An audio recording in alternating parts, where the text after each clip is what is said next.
चुप कर जाओ तुम, नहीं सुनना मुझे कुछ भी। जाओ बाहर यहाँ से। मेरी बात तो सुने। आइला चली जाओ यहाँ से।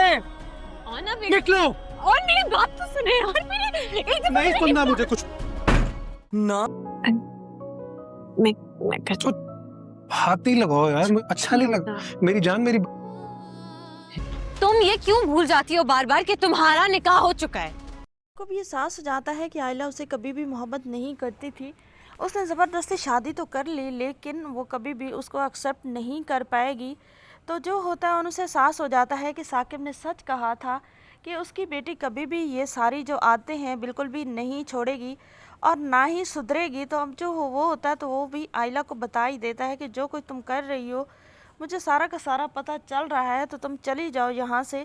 लेकिन आयला अब कहती है कि मेरे से बहुत बड़ी गलती हो गई है, मुझे माफ़ कर दें, मैं आइंदा के बाद ऐसा वैसा कुछ नहीं करूँगी। क्योंकि आयला ये बदनामी बिल्कुल भी मोल नहीं लेना चाहती, क्योंकि आयला का बाप तो ऑलरेडी आयला से बहुत ज़्यादा नाराज़ है और बी जान की तबीयत भी ख़राब हो चुकी है। दूसरी तरफ आयला को ये भी पता चल चुका है कि रिमला जो है वो उसका घर ख़राब करना चाहती है। रिमला कभी भी नहीं चाहती कि आयला उनके साथ रहे, तो वो अब यही सोचती है कि इस तरह तो रिमला को भी टाइम मिल जाएगा और इस तरह उसकी कमज़ोरी भी मिल जाएगी और रिमला उसकी जगह ले लेगी। तो आयला को एहसास हो चुका है कि उसने जो भी किया है उसने खुद ही अपने पाँव पर कुल्हाड़ी मारी है और खुद ही वो अपना घर ख़राब कर रही है। तो वो ऑन को बहुत ज़्यादा कहती है कि उसे इस बार गलती माफ़ कर दी जाए, दोबारा वो कभी भी गलती नहीं करेगी।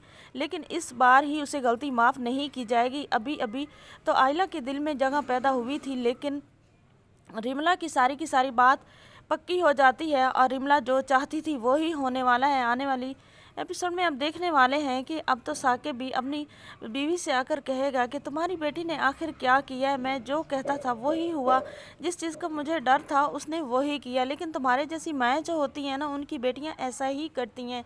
अब जो होता है साकिब वो तो सारा का सारा मोरद इल्ज़ाम अपनी बीवी को ठहरा देता है और वो जो होती है उसकी बीवी शमसा, उसे भी अब दुख ज़रूर होता है कि उसने अपनी बेटी को समझाना था कि जो भी हुआ है उसके फ़ायदे के लिए वह उसे कबूल कर लेना चाहिए।